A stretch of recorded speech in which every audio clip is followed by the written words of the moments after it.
za učenike predmetne nastave ptice. Dragi učenici i razrednice 6.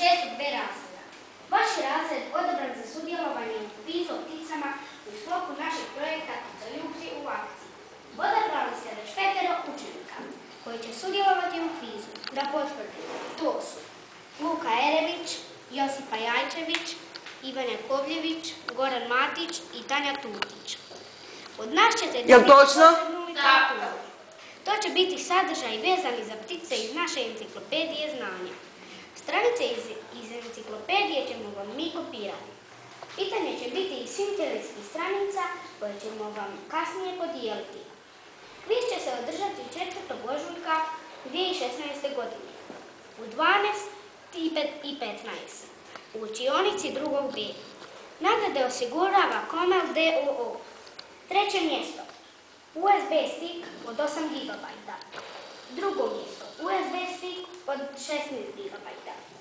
I 1. mjesto USB stick od 32 GB. Želimo vam uspješne pripreme za ovaj vrlo edukativan kviz i hvala vam na sudjelovanju. Možeš li sad podijeliti? Ja bih molila one koji će sudjelovati, znači sudionike da dođu po literaturu.